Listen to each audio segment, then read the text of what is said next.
aspectos importantes sobre el laboratorio en reumatología. ¿Ok? Ya está bajo grabación. Entonces, procedemos.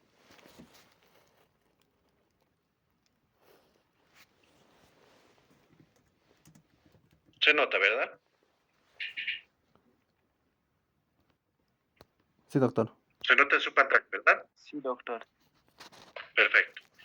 Si tienen algún tipo de problema o escuchan entrecortado, me avisan, por favor, o si se pierde el sonido.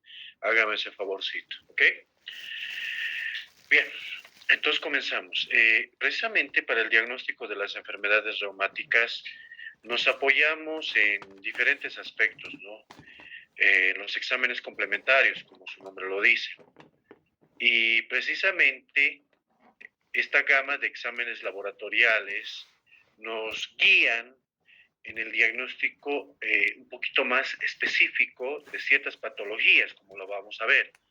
Evidentemente las técnicas varían de un laboratorio a otro, ¿no? No es lo mismo hablar de una inmunofluorescencia que hablar de una ELISA, ¿no? O finalmente hablar de test de inmunoensayos, ¿no? Entonces, por lo mismo, ya cuando hablamos de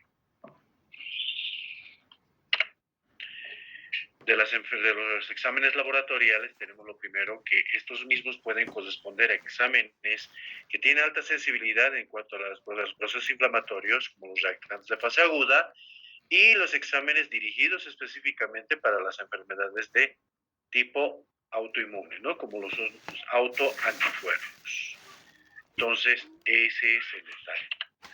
Bueno, entonces, los exámenes laboratoriales o laboratorios de reumatología cumplen un papel fundamental e importante en el diagnóstico, pero también en el seguimiento de diversas patologías, como podemos ver acá, sea artritis reumatoide, lupus eritematoso sistémico, esclerosis sistémica, vasculitis, espondiloartropatías, enfermedades inflamatorias del músculo, ¿no? Problemas metabólicos como la gota, ¿no? Y así sucesivamente. Entonces, en primera instancia nosotros tenemos a los reactantes de fase aguda, dentro de los cuales podemos mencionar a la proteína reactiva, a la alfa-1 antitripsina, la alfa-1 glucoproteína ácida, la aptoglobina, los diferentes componentes del complemento como tal, el fibrinógeno, que en realidad todas estas en su estructura básica están formadas por proteínas plasmáticas, que evidentemente pueden cumplir diferentes tipos de funciones, ya sea a nivel del alveolo, sea a nivel del metabolismo, ¿no? De formación o de maduración de los glóbulos rojos, o la parte de la inmunidad misma, o la parte de la coagulación. Entonces, si se dan cuenta, cualquiera de estos elementos que tiendan o que se eleven pueden ser en este momento indicativos, sugerentes de un proceso inflamatorio, ¿no? Proceso inflamatorio. Por tanto, estos reactantes de fase aguda tienen una alta sensibilidad para determinar o para indicarnos de que hay un proceso inflamatorio, ¿no? En una determinada parte del cuerpo humano. Esa es la idea en este sentido. Ahora, estos reactantes de fase aguda para nada tienen especificidad para alguna enfermedad autoinmune o metabólica de reumatología. Con esto me refiero a que ni la proteína C reactiva ni la aptoglobina me van a decir, este paciente tiene artritis. No, tampoco el complemento por sí me va a decir, está bajo, entonces es lupus. No. Esto debido a lo que les comentaba, ¿no? La sensibilidad, especificidad de las pruebas laboratoriales, en este caso reactante de fase aguda. Bien, el primer elemento, que es algo bastante básico en los exámenes laboratorios, la velocidad de eritrosedimentación globular o velocidad de sedimentación globular, como dice acá, la BES, conocida en nuestro medio, o la BCG, conocida de manera internacional, o SR, ¿no? Que en este caso se define como la precipitación de los eritrocitos en un tiempo determinado. Es por eso que la lectura se le hace a la primera y a la segunda hora, correspondientemente, ¿no? Y que cuando llega a precipitarse, llega a formar acúmulos, ¿no? Como el que vemos acá, ¿sí? Y muchas veces adopta la disposición de una fila en fila de monedas. Además de que para realizar esta sedimentación, tiene que participar otro tipo de proteínas, como son las globulinas y el fibrinógeno. Ahí está donde está participando lo que les decía, los reactantes de fase aguda. A ver, vamos a ver quién está con el micrófono activo. Vamos a ver, aquí está. Mariana Chipana. Listo. Bueno, seguimos. Ahora, para realizar este tipo de procedimiento o lectura, puede ser, ahora actualmente se realiza de manera automática, ¿no? Con los diferentes aparatos que están llegando, ¿sí? Pero anteriormente se tenía que utilizar estos elementos, como que estos pequeños túbulos de hematocrito, que se los llama, ¿no? Con los cuales se esperaba la precipitación misma, o sea, se colocaba la muestra y se espera la precipitación de los glóbulos rojos en cuanto a la hora, ¿no? Y a las 2 horas. Y aquí están las medidas, ¿no?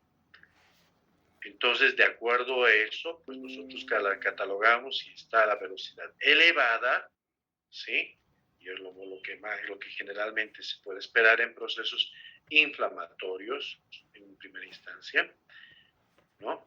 Y de acuerdo y tomando en cuenta los rangos de normalidad, los valores normales, los rangos de referencia. Como por ejemplo aquí en los menores de 50 años, que creo que somos la mayoría, ¿no? A la primera hora tendría que estar por debajo entre 0 a 15 milímetros y en mujeres de 0 a 20.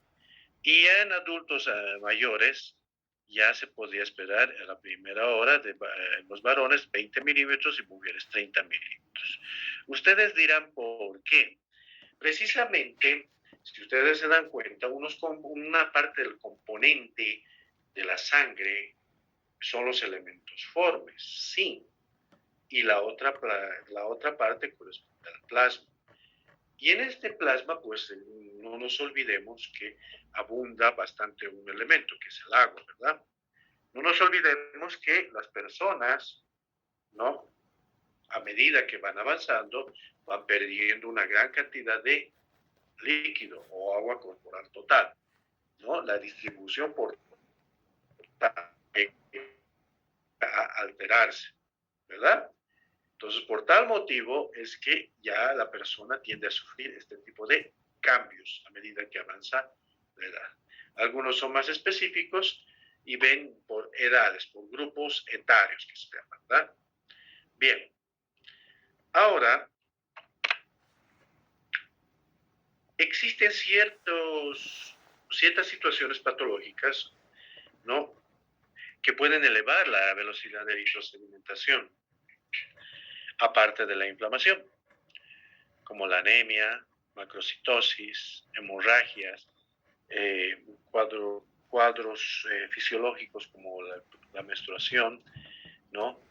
El embarazo mismo, ruptura del embarazo ectópico, tratamiento con cierto tipo de medicamentos como la heparina, la hipoalbuminemia, hipercolesterolemia, cuadros crónicos, ¿no? Como la insuficiencia renal, ¿no? problemas neoplásicos como los linfomas, tumores, carcinomas metastásicos, todo esto te puede elevar. Estamos hablando de no solamente enfermedades, sino estamos hablando de situaciones fisiológicas como el embarazo, ¿no? Entonces, a considerar, por favor. Ahora, pero doctor, ¿será que si yo tengo una velocidad de eritrosedimentación en una embarazada de 150, 200, será algo fisiológico? No, no, tampoco lo consideremos así. Se dice que cuando el valor de los lactantes de fase aguda especialmente se elevan más de 3 veces su valor normal, consideremos un proceso inflamatorio, neoplásico, o sea, ya no fisiológico, sino patológico. ¿Estamos de acuerdo? Bien. La proteína C reactiva, esta proteína debe su nombre a la capacidad de precipitar, esa capacidad que tiene de precipitar el polisacárido C del neumococo, una prueba laboratorial, ¿no? Y es por eso que en presencia de los iones de calcio se le da esa facultad de la precipitación, ¿verdad? Ahora, antiguamente se pensaba que solamente era el neumococo el que producía, por eso es que tal vez se ha quedado con este denominativo de proteína C, por ese polisacárido del neumococo. Pero en realidad no es así, sino que la proteína C reactiva, al igual que el resto de los reactantes de fase aguda, puede elevarse con cualquiera de los procesos inflamatorios, neoplásicos y algunas situaciones también fisiológicas. Es sintetizada por el hígado, ¿no? Se deposita en el plasma y ahí está circulando. Se sabe también que algunos grupos de los linfocitos pueden producir pequeñas cantidades de proteína C reactiva. Su elevación en el plasma pues, se produce a las 2 horas y alcanza una concentración de 48 horas. Y esto es algo importante a considerar, porque veas que cuando una persona cursa con un proceso infeccioso, ¿no? Ya piensan que a los 30 minutos, ya con estar resfriado, 30 minutos, COVID ya.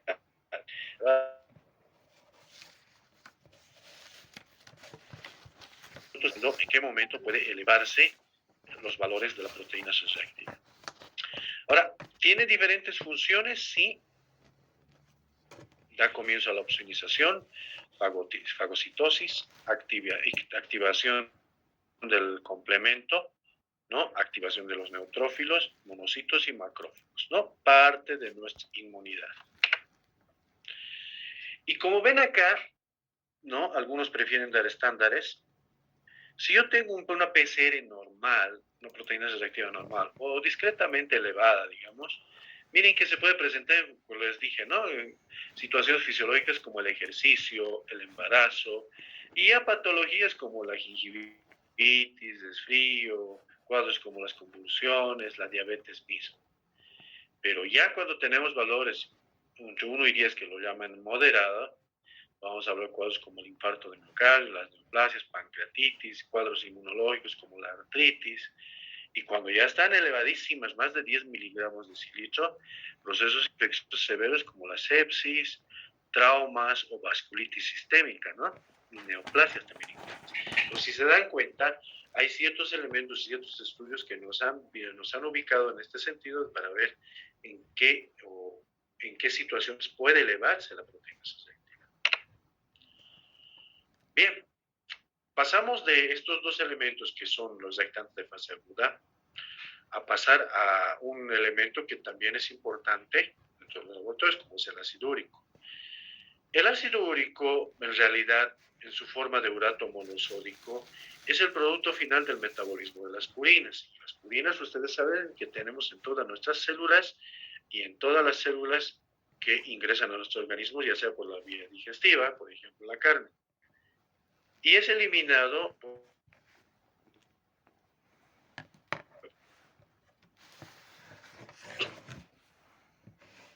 nosotros consideramos que un varón podría tener menos de 7 miligramos de cilitro y mujeres por debajo de 6 miligramos de cilitro, ¿no? El detalle es que cuando tenemos valores altos, significa que algo está sucediendo. o es que está ingresando o está produciendo mucho ácido úrico, o es que está disminuyendo la eliminación del ácido úrico. ¿Dónde estará el problema? Hay que averiguarlo. Sin embargo, el detalle úrico es un examen laboratorial que nos guía en el diagnóstico de este proceso que se llama gota. ¿No? Gota.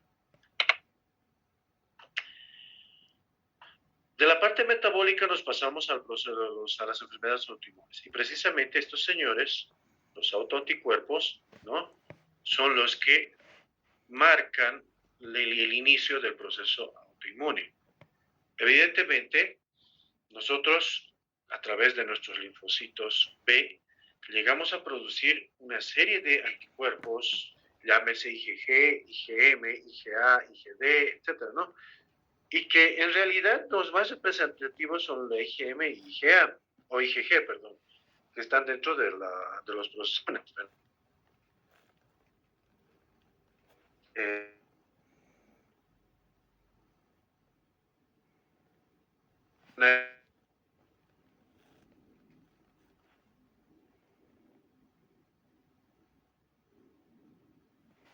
Precisamente se han ido estudiando diferentes tipos de anticuerpos en diferentes enfermedades, como por ejemplo estas, las antiestreptolicinas, que en realidad son hemolicinas producidas por el estreptococo beta hemolítico de los grupos A, C y G, que incluyen en la mayoría de estreptococos patógenos para el hombre. A estos grupos me refiero.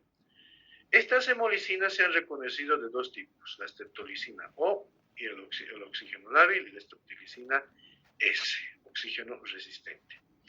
Ahora, estos dos tipos de streptolicinas, en realidad, son las que llegan a producir, o más bien dicho, ser el objetivo de estos anticuerpos en inicio. O sea, de manera natural, el paciente o la persona produce anticuerpos contra estos elementos. Lo sabemos. Pues ya sabemos por qué es antiestreptolicina, porque está dirigido contra estas streptolicinas producidas por estos señores, por los estreptococos beta hemolíticos. Ahora, el detalle es que estos autoanticuerpos no solamente reaccionan en un momento determinado contra estos agentes, ¿no?, sino que están reaccionando también con estructuras similares en este caso, a las streptolicinas, que desafortunadamente se encuentran en la pared celular o en la membrana celular de nuestros órganos, principalmente articulaciones, corazón, ¿no?, y parte de la piel. Es por eso que estos autoanticuerpos, ¿no?, llegan a guiarnos o a más tarde desarrollar cuadros como por ejemplo la fiebre reumática, ¿no? La fiebre reumática, porque precisamente este mecanismo que se conoce como mimetismo molecular, ¿no?, es lo que llega a producir el proceso inflamatorio en estos órganos que les comenté. Pero es que de ahí recibe el nombre de AST, ¿no? Antiestreptolicinas, ¿no? ¿Y por qué O? Porque ASTO, porque es esta antiestreptolicina, o la que es el objetivo, ¿no?, y la culpable del proceso autoinmune. Otro examen que también es importante, algo importante, ¿no?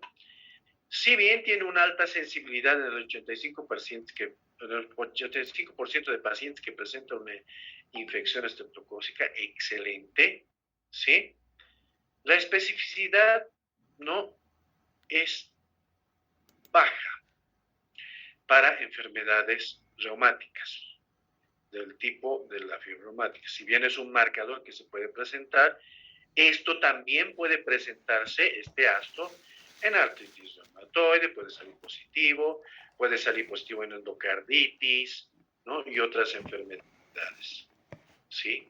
Es por eso que en esta enfermedad no existe un laboratorio que te diga esto es fiebre reumática y se acabó. No hay hasta el momento, ¿no? O sea, se tiene que reunir una serie de elementos que los llamamos los criterios para decir si todo concuerda para decir que es una fiebre reumática, incluido el astro. O sea, me refiero, que una persona le duela su rodilla y que de repente venga con su astro positivo, no, un ratito. Si no tiene artritis, artralgias inflamatorias, no tiene, qué sé yo, lesiones cutáneas, no tiene lesiones valvulares, no puedo considerar que sea una fiebre reumática. Peor aún que no tenga fiebre. Ojo con eso. Factor reumatoide. 1930, Cecil Nichols y Stainsby son pacientes con artritis reumatoide que lo consideraban infecciosa crónica.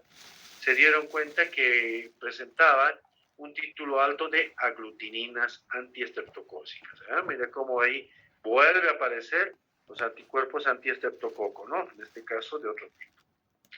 En 1940, Waller describió que una tercera parte de los sueros de los pacientes con AR o artritis reumatoide, ¿no? Y en una proporción de pacientes sanos se producía hema o aglutinación de hematías de Carnero en presencia de anticuerpos de conejo dirigido contra las hematías de Carnero.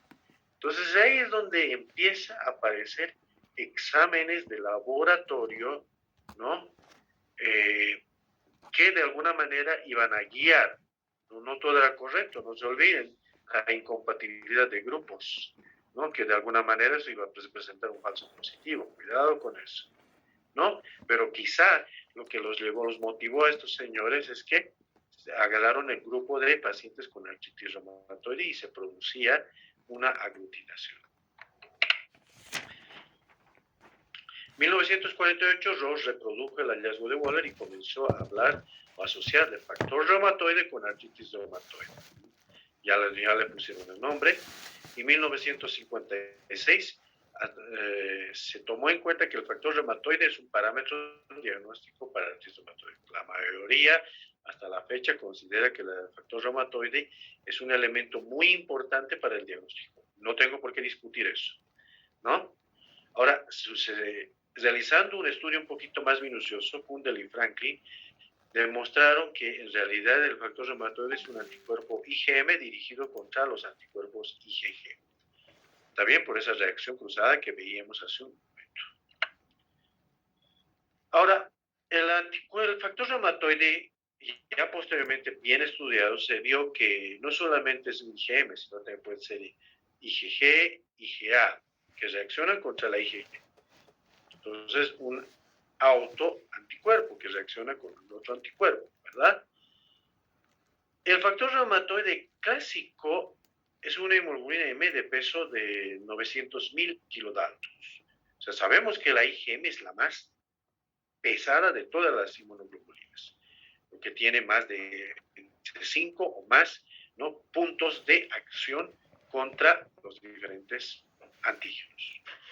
Pero se sabe que el 5% de la población normal puede tener factor reumatoide positivo, o sea, población sana. Y estos son cuadros en los cuales el factor reumatoide puede salir positivo. Vean eso.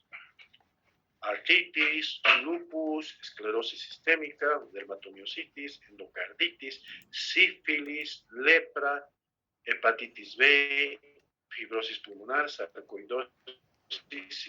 Entonces, si ustedes se dan cuenta, al igual que el astro, este factor reumatoide tiene alta sensibilidad, no digo que no, con artritis, pero no tiene una especificidad, ¿no?, amplia, una especificidad apropiada para solo artritis reumatoide. O sea que el factor reumatoide me puede salir elevada en cualquiera de estas patologías. Por eso es que yo tengo que hacer coherencia entre la parte clínica, lo que yo estoy hallando, ¿no?, y lo que tiene, o el examen laboratorial que tiene nuestro paciente. Voy a repetir. ¿Qué pasa si su paciente tiene sífilis, le duele un poquito sus nuditos y ahí ustedes le piden factor reumatoide y sale positivo? Ya no tiene artritis. Mentira. Para eso debe cumplir sus criterios clasificatorios. Bien. El problema es que de la disquisición entre IgM, IgG y IgA, el detalle es que si fuese IgA o IgG, son las de peor pronóstico para el paciente, ¿no?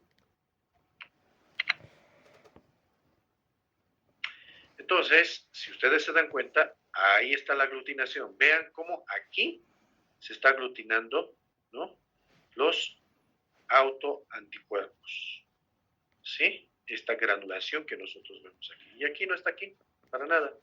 No se puede observar. Interesante. Anticuerpos antinucleares. Vean cómo se tiñe tan bonito el núcleo en algunas, con el método de la inmunofluorescencia, que es la que tiene mayor sensibilidad para la determinación de estos anticuerpos, ¿no? En realidad, estos anticuerpos son proteínas del tipo IgM o IgG que están dirigidas contra elementos del núcleo, principalmente la cromatina, ¿sí? Esta técnica de inmunofluorescencia que estamos viendo acá se realiza sobre células EP, que en realidad estas células EP2 no proceden de una línea celular cultivada a partir de tumores. A partir de tumores. No nos olvidemos de esto. Estos anticuerpos, ¿no?, que les mencionaba, tienen que ser interpretados bajo diferentes estándares, ¿no? Tenemos diferentes patrones que puede tener el paciente en su examen, como el patrón homogéneo, periférico, nucleolar, centromérico, moteado fino, moteado grueso, moteado pleomorfo y aparato mitótico, y hay muchas más ahora. Entonces, de esta manera, nosotros, viendo estos patrones, podemos suponer o puede guiarnos a una enfermedad autoinmune. El patrón periférico tiene la tendencia a mostrarnos que se tiñe, en realidad, o resalta la parte periférica del núcleo, como un anillo. El patrón homogéneo tiende a teñir todo el núcleo.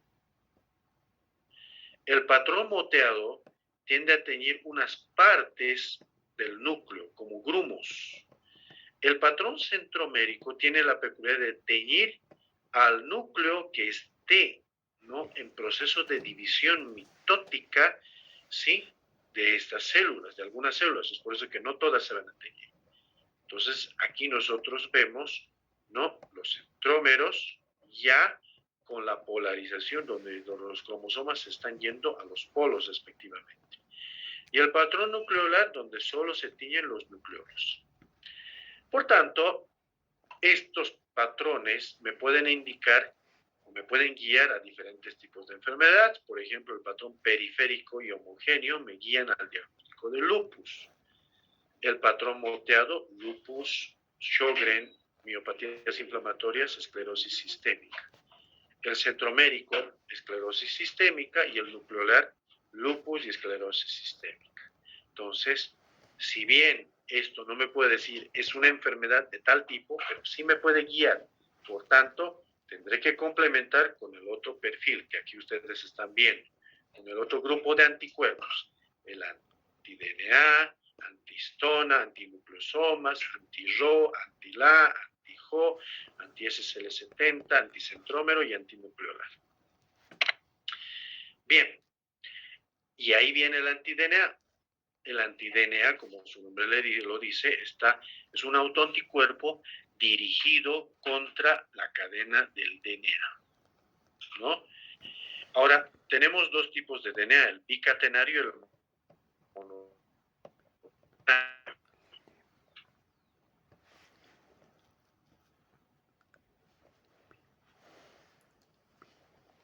Contra el bicatenario. Y este es el autoanticuerpo que, como ven aquí, con técnica de radioinmunoanálisis o ELISA, son los que nos llevan a una especificidad del 84% en el diagnóstico de lupus. ¿Sí? En el diagnóstico de lupus. Evidentemente hay otro tipo de técnicas, como la técnica de inmunofluorescencia, radioinmunoensayo clásico, ¿no?, que son un poco más específicos y que sí, realmente esto nos puede ayudar en el diagnóstico de lupus. Bien, Esto se puede presentar en el 60-70% de los casos y hasta un 90% de la enfermedad activa. Estamos hablando de lupus. Y esto se ha visto principalmente relacionado a problemas de tipo renales y sistema nervioso central. O sea, paciente con lupus que vea anti-DNA positivo, alto riesgo de tener problema renal o del sistema nervioso central. Anticuerpos antinucleares del tipo de la antistona, ¿no? Reaccionan con las fracciones aisladas, ¿no? H1, H2A, B3, H4. Este complejo anti-DNA histona, ¿no? Puede y es en realidad, como se ve a través de la inmunofluorescencia, aparecer en cuadros conocidos como el lupus inducido por fármacos. Y es precisamente esto que hay que marcarlo como un punto aparte, que hay cierto tipo de cuadros inmunológicos que pueden ser precipitados por algunos fármacos, que evidentemente cuando tú retiras el fármaco, la enfermedad se puede autocontrolar. Y eso pasa con los antistonas, ¿no? Y eso se ha visto en especialmente pacientes que reciben el tratamiento de tuberculosis, como la isoniazida, o pacientes cardiópatas que reciben la hidramacina. Anticuerpos dirigidos contra el ARN, ¿sí? Tenemos aquí anticuerpos antirribonucleoproteínas, ¿sí? Ya sean nucleares o sean citoplasmáticas. Y esto precisamente se ha podido ver en cuadros como por ejemplo la enfermedad mixta del tejido conectivo. Entonces, el perfil ENA, que son en este caso, los anticuerpos nucleoextraíbles, está conformado por el anti-SMIT, anti el URNP, el anti-SMIT presente principalmente en lupus, ¿no? Lupus, el anti-URNP, uracilo 1 ribonucleoproteinasa, característico de la enfermedad mixta del tejido conectivo, también se puede ver en lupus. El anti-RO, ¿no? Que se puede presenciar en el síndrome de Sjögren primario, en el lupus eritematoso sistémico, cuando tiene compromiso cutáneo, sí, en el síndrome de Sjögren secundario también lo podemos ver. Y el anti-LA es visible también en lupus, ¿no? Con compromiso cutáneo y en el síndrome de Sjögren primario. SSA por síndrome de Sjögren A, SSB por síndrome de Sjögren B, porque eso es en el orden en que han sido descubiertos estas proteínas, anticuerpos. Los antisintetasas, estos autoanticuerpos, ¿no? Como el RNA, aminoacil transferasa RNA sintetasa, son autoanticuerpos dirigidos contra otras proteínas, ¿no? Con donde vemos aquí el antijo 1, que esto se puede evidenciar en cuadros como la polimiositis.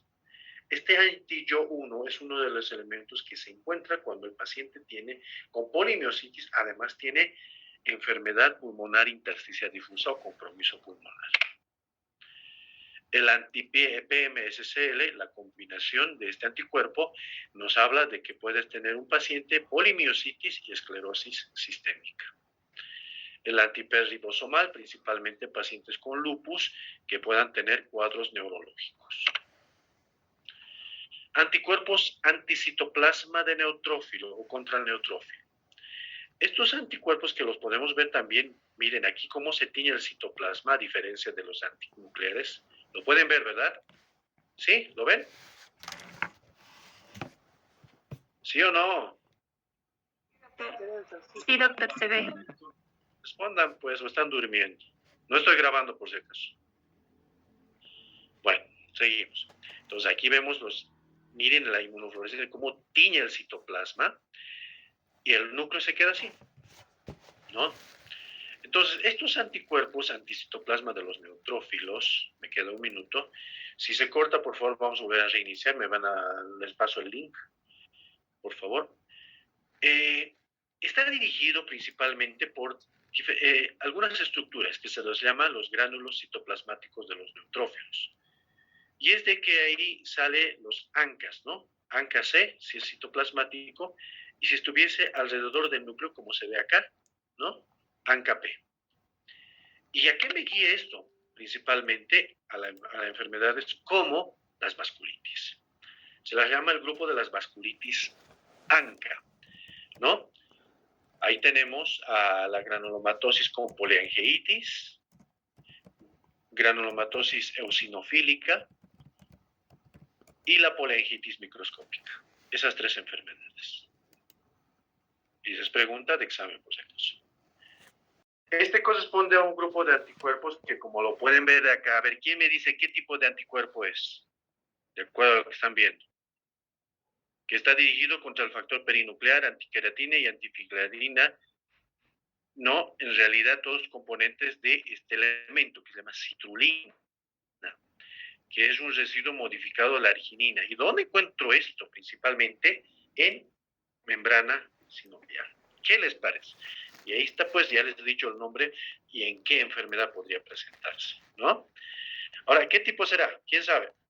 Ay, creo que no lo pueden ver. A ver, ahora sí. Hola, hola, ¿me escuchan?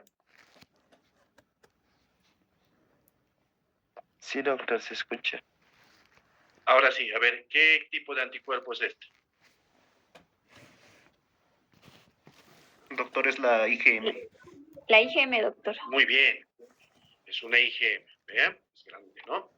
Bien, entonces dirigido contra la citrulina, no nos olvidemos eso, contra la citrulina, y es que ahí, que pues ya su nombre anti-CCP, anticuerpo, antipéptido cíclico citrulina, ahí está.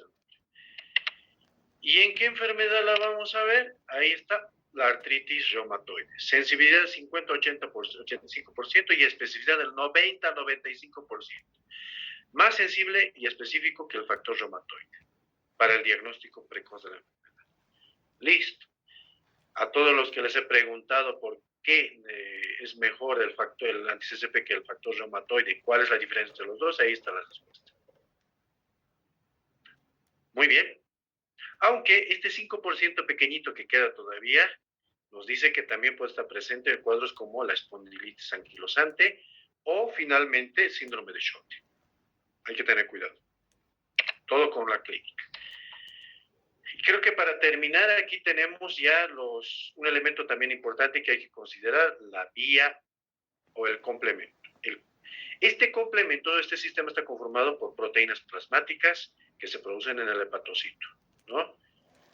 Y que pertenecen al grupo de las betaglobulinas. Ahora, como su nombre lo dice, el complemento tiene a través de las tres vías, sea las lectinas, clásica o alternativa, tiene un fin común, que es la producción de este complejo de ataque a la membrana. Aquí está, de C5 a C5-9.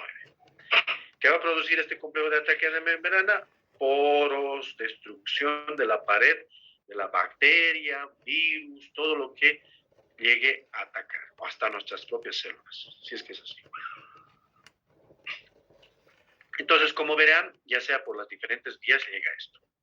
El detalle es que, miren, si nos damos cuenta, hay dos elementos que sobresalen, este C3 y el C4. De dos, el C3 es el que se consume mucho más rápido, ¿no? Entonces, si se dan cuenta, al producirse un consumo de esto, vamos a tener disminución de estos factores del complemento. ¿Dónde se lo puede ver? Principalmente en huevos. El complejo mayor de histocompatibilidad es uno conocido como a través del HLA, antígeno leucocitario humano. Es uno de los elementos claves dentro de la genética, localizado en el brazo corto del cromosoma 6. Puede distinguirse dos tipos, el HLA clase 1, ABC, y el clase 2, DP, DQ, DR. ¿Qué es lo que conlleva esto? La alteración, ¿no?, en las diferentes isoformas de estos HLA puede llevar al desarrollo de una enfermedad autoinmune, ¿no? Y al proceso mismo autoinmune.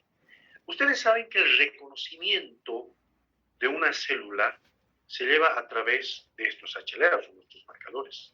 Pero cuando presenta cambios en las formas que tiene, porque no es solo decir HLA-B, ¿no? mire como aquí el HLA-27, B27, tiene tendencia pues a desarrollar un proceso autoinmune. Esto de como decir, todos somos del Bolívar y hay un stronguista ahí solito que aparece y obviamente ya van a saber qué le va a pasar al pobre stronguista, ¿no? Lo van a agarrar entre todos y va a irse pues es automatarse. Y era del grupo, digamos, pero lo han matado, lo han destruido, digamos. Es lo mismo, si se dan cuenta. Y esto sucede en cosas como la espondilitis, artritis reactiva y artritis psoriásica. ¿Cómo la ven? Y ahí están los HLA, A, B, C, DR, DP, DQ, DP.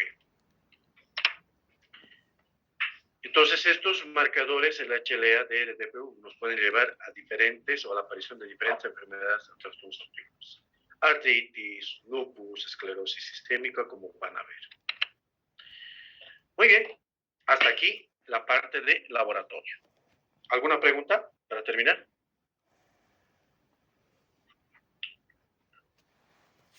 Creo que he resuelto algunas dudas de los estudiantes, especialmente de los míos, ¿no? Chicos, Sí, doctor.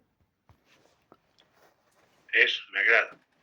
Bueno, de todas maneras, pues, si tuviesen alguna duda, siempre estamos abiertos.